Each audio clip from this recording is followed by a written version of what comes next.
I'm from Canyon City. Is it Cathy with a K or Cathy with a C? C-A-T-H-Y. Yep. Okay, Canyon City. Yep. And I am a teacher down there, special education teacher. I am also the president of Pikes Peak Education Association, which is a regional unit of Colorado Education Association. And we had the day off from school today on a pre-planned vacation. And when I heard that there was going to be a rally, I decided I needed to come and show support not only for Wisconsin teachers and state employees, but for all public sector employees, because we are under attack at this point. We are being blamed for many of the ills that exist, and we are not the cause. And we can be part of the solution if we're allowed to continue to collaborate with our school districts and with our state governments. We can help provide solutions. For us to be seen as the enemy is just totally wrong. And well, how do you? So Colorado is facing something like $1 billion budget shortfall, and other states are facing shortfalls. So yes. How do you square the numbers without cutting certain government programs? What is your We solution? may have to do that. I mean, that's an economic reality. My district is cutting $2 million out of their budget. We're a small district. I think it's Jeffco has like $37 million that they're going to have to cut. We recognize that there's going to have to be sacrifices made on everybody's part, but we want to be involved in the conversations. And in my school district, we are involved in the conversations because we have a collective bargaining agreement, and whatever we decide to do in our district will be collaboratively decided upon. School boards have the ultimate decision-making power. We recognize that, but we've got a lot of information and that we can bring to the table to help them make their decisions. And one criticism, even among some teachers, is that administration in education is top-heavy and siphons away too much money from the classroom. Do you see that at all, or do you think that those are necessary expenses? I would say that certainly there are needs for administrators. I mean, teachers can't do it all. Education support personnel can't do it all. My district has a very low percentage of administration. And we appreciate that, and we have seen them trim somewhat administration right along with teaching positions. But I do see that in other districts, there does seem to be an awful lot of administrators. But I honestly can't speak for those districts. I can only speak for my own. Well, if you don't mind, I'll ask a little bit broader question. You can answer or not. So I just watched the film Waiting for Superman. And it's pretty critical of teacher unions and saying that they interfere with teaching in some degree. Do you think that's unfair, fair, missing the boat? I would have to say again,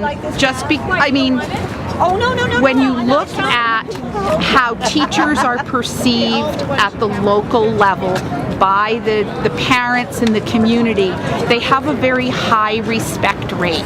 But somehow, as we organize, we turn from these very respected individuals into these, I don't want to use the word monsters, but it's the only one that comes to mind.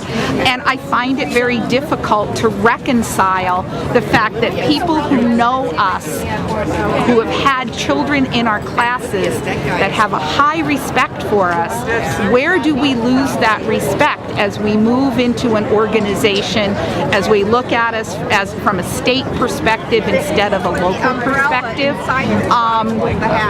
We lose that personal connection and we lose that respect. Are there teachers out there who aren't as effective as others? Absolutely. Are there ways of dealing with those teachers? Absolutely. But it takes a lot of hard work to work with a teacher who may not be deemed ineffective. If you can even get an administrator to tell you what does that mean. I mean, we have a collective bargaining agreement in Canyon City. Right in our agreement, it talks about a remediation plan. plan and the steps that are necessary. But what we find is a lot of administration don't have the skills or the time or the wherewithal, the desire to really work with teachers who may need a little bit of support. They're much happier just, saying, well, you don't fit with us anymore.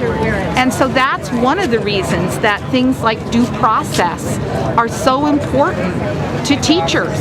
Our administrators are our supervisors, and they are no more likely to be effective or ineffective as teachers are. So, to lay everything on the administration and say, oh, well, they'll do right, they'll be the people that make the decision. They're human beings too. So you can't always rely on a human being to do the right thing in all circumstances. So the national standards movement, good or bad? I think it has a place for discussion, certainly.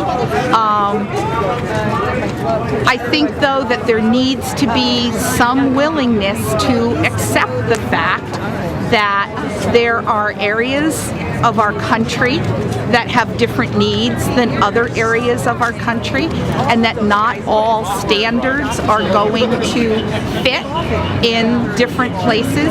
Just like I'm a special ed teacher, there are not all students who can do 8th grade math or 5th grade reading at 5th grade or 8th grade for whatever their reasons, whether they have disabilities, whether they've had a poor background, and there's not a willingness on the part of the standards movement in general to be flexible and to say this is a continuum of learning.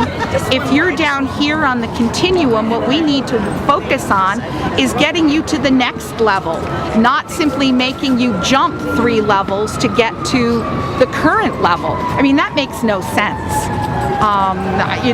The other thing that the standards movement doesn't do a good job of is balancing what they want children to be able to learn with what they're developmentally ready to acquire. There are some huge gaps in that area. We just lowered our age by a couple of months, so we now have 4-year-olds entering our system. I mean, they turn 5 right about, I think it's August now. So they're just barely 5. But yet the expectations of those kindergarten teachers are what, when I was a kid, 1st grade taught you. And kindergarten is now what 1st grade is. Preschool is becoming what kindergarten was. There's just this push down. If we have to do this by high school, we have to do this by 5th grade, we have to do this in kindergarten, and there's very little acknowledgement that students and kids are developmentally ready to take on those tasks. Some of them are, many of them aren't. And so now we're labeling more and more kids as failures because we've pushed down into a lower developmental level skills that they really aren't ready to acquire. I look at like a little baby, 9, 12 months, 15 months, somewhere in there is when they learn to walk. If I started training my child at 6 months to walk, I'd probably be very frustrated, and he probably wouldn't want to walk because I, day after day, have harassed him to do something that developmentally he wasn't really ready to do.